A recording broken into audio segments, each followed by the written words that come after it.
the complicated history of the MacBook Pro. Today we're diving into the MacBook Pro, from its design evolution and powerful performance to real-world creative workflows, battery life, and why it's become the go-to laptop for professionals. Let's explore how Apple built a machine that changed mobile computing.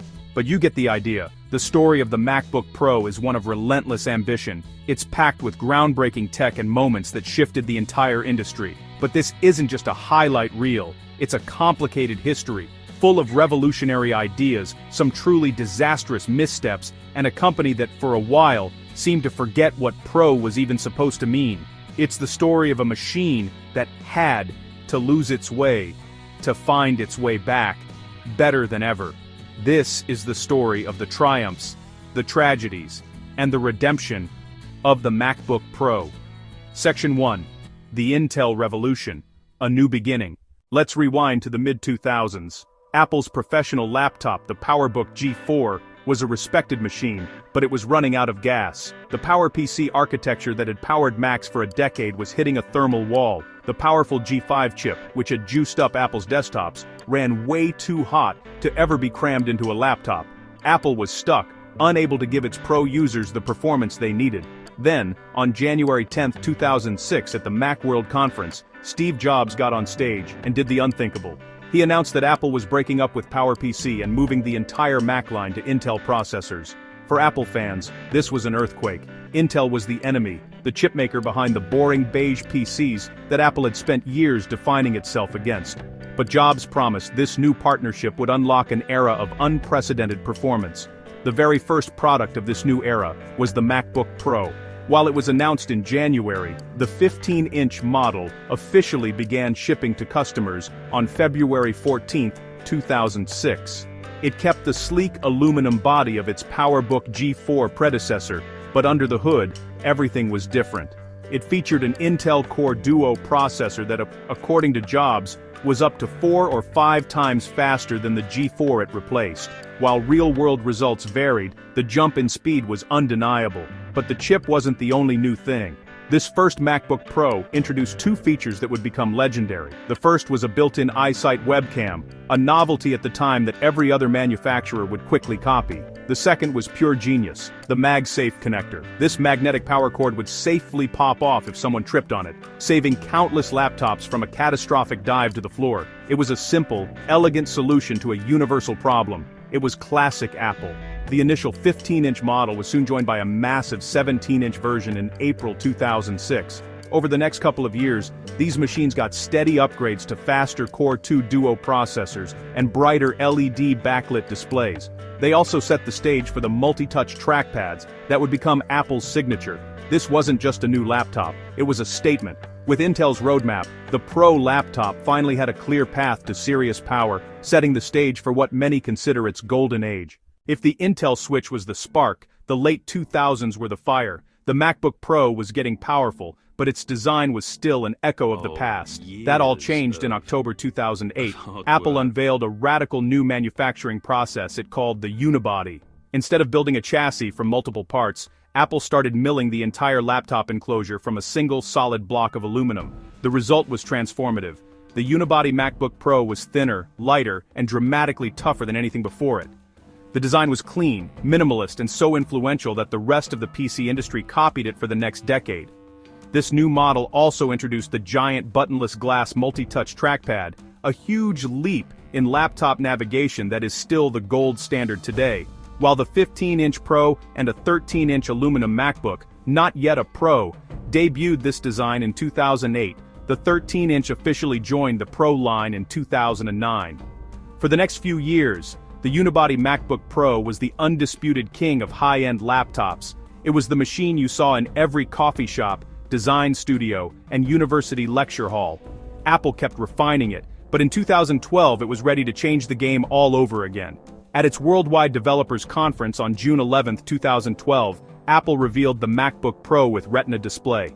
It was a watershed moment. The 15-inch screen had a mind-boggling resolution of 2880 by 1800, packing in over 5 million pixels. Text was as sharp as a printed page, and photos showed detail never seen before on a laptop.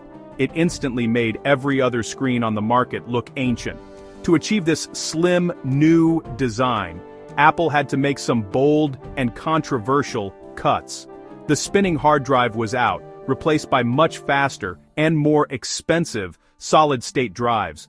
Gone, too, was the FireWire port, and, most notably, the built-in optical drive for CDs and DVDs. Apple was declaring the era of physical media over. While some users grumbled about the lost ports and high price, everyone knew which way the wind was blowing. The future was thin, light, and high resolution.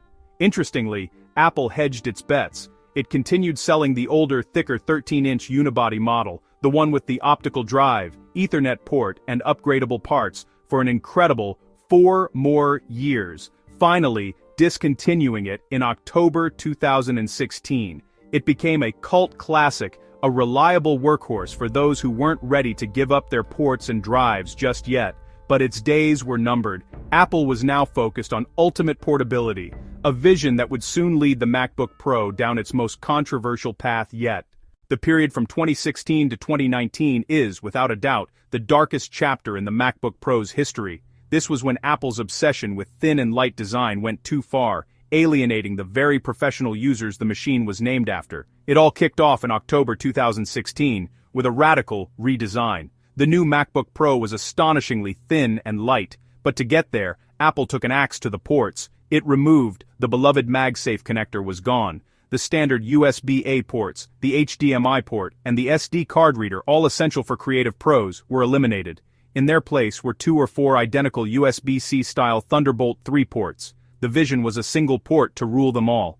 The reality for users was what we now call dongle life. To connect a camera, a mouse, an external drive, or a monitor, you suddenly needed an adapter, or a bunch of them. Professionals found their bags cluttered with expensive, easily lost white plastic dongles just to get back the functionality their old laptops had built in. The backlash was fierce. As if that wasn't enough, this model introduced the Touch Bar, a little OLED strip that replaced the physical function keys. While it was a neat idea, most pros found it to be a gimmick. They missed the reliable feel of a physical escape key and found the Touch Bar was slower for their muscle memory workflows. But the ports and Touch Bar were just annoyances compared to the real disaster, the butterfly keyboard. This new keyboard, first seen on the 12-inch MacBook, was designed to be ultra-thin. The mechanism worked like butterfly wings, promising a stable key press. The reality was a catastrophe. The keys had almost no travel, which many users described as unpleasant, like typing on a block of wood. Worse, the design was so fragile that a single speck of dust could get trapped underneath and cause a key to stick, repeat, or stop working entirely. The problem was widespread and infuriating. Apple's initial response was slow, but in 2018 it finally launched a replacement program. The problem was, the replacements often used the same flawed design.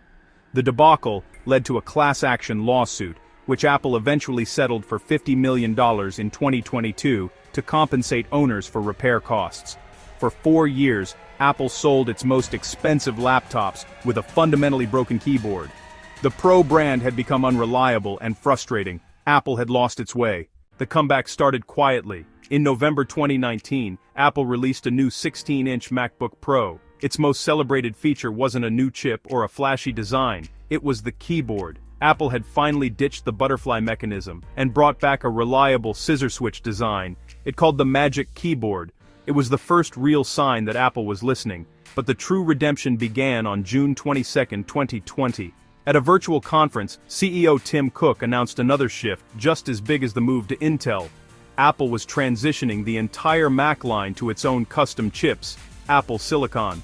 The first Apple Silicon MacBook Pro, a 13-inch model with the new M1 chip, arrived that November.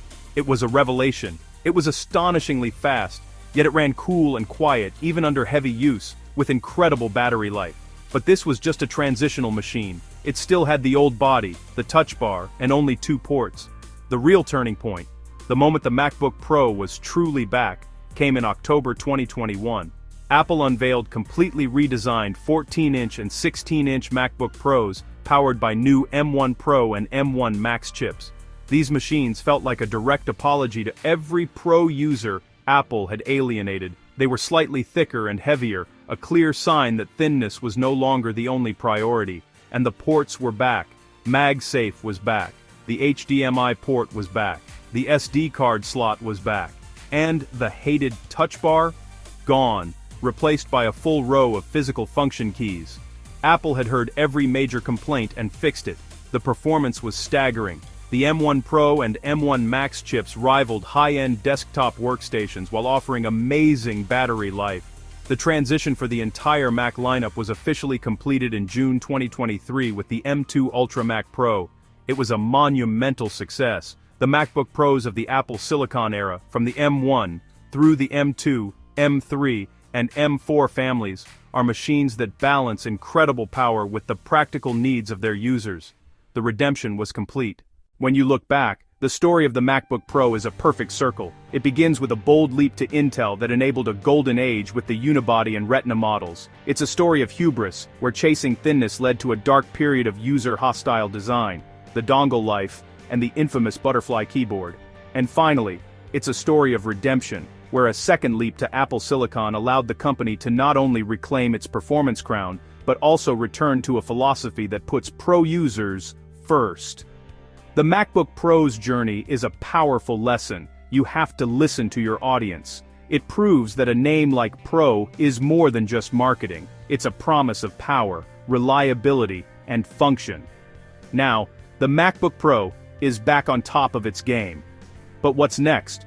Rumors for 2026 are already swirling. Some insiders point to M5 Pro and M5 Max chip refreshes coming very soon, with a more significant redesign featuring M6 chips, a slimmer chassis, and maybe, just maybe, the long-rumored introduction of OLED displays or even touchscreens later in the year. Can Apple push forward without repeating the mistakes of its past? What was your favorite or least favorite MacBook Pro model? And what do you want to see in the future of the Pro laptop? Let me know down in the comments below.